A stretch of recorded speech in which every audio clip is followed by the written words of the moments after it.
If you're looking for help fixing your Impecca refrigerator, look no further. Our comprehensive Impecca refrigerator repair guide will explain common issues, provide tips, and maybe show you how to repair your appliance. For the home, kitchen and beyond, Impecca manufactures appliances that homeowners have come to trust. Even a trustworthy appliance requires occasional maintenance or repair. However, if you're in need of Impecca appliance repair from experienced professionals, your local appliance helper can help. My refrigerator's not cooling. The condenser coils are usually located under the refrigerator. They dissipate heat as refrigerant passes through them. If the condenser coils are dirty, they won't dissipate the heat effectively. As debris builds up on the coils, the refrigerator becomes less efficient, causing the refrigerator to work harder to cool down. If the coils are significantly dirty, the refrigerator will not be able to maintain the proper temperature.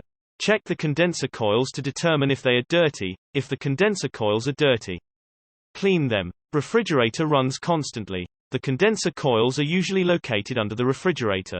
They dissipate heat from the refrigerator as refrigerant passes through them.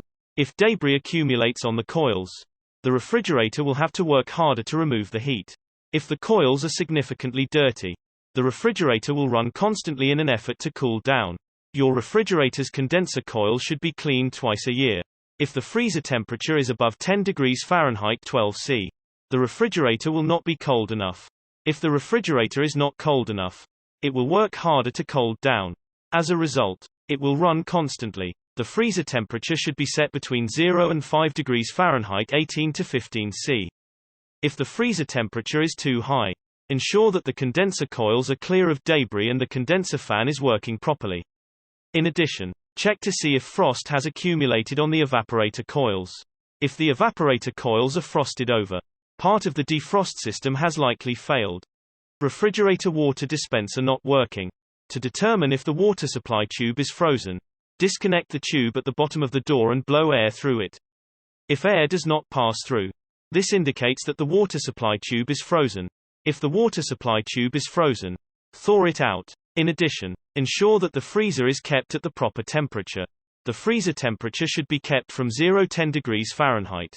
If the freezer is too cold, the water line may freeze. The water inlet valve opens to supply water to the dispenser. If the water inlet valve is defective, or if the water pressure is too low, the water valve will not open. The valve requires at least 20 psi to function properly. Make sure that the water pressure to the valve is at least 20 psi. If the water pressure is sufficient, use a multimeter to test the water inlet valve for continuity. If the water inlet valve does not have continuity, replace it. Refrigerator light not working. The light assembly might be defective. Some manufacturers don't sell the light assembly components separately, and instead require you to purchase the light assembly. The light bulb might be out. Replace the light bulb before replacing any of the other parts associated with the light bulb. To determine if the door switch is defective, use a multimeter to test it for continuity. If the door switch does not have continuity when activated, replace it. Refrigerator not defrosting. The defrost control board determines how often to run the defrost cycle. If the board fails, the refrigerator will not go into the defrost cycle.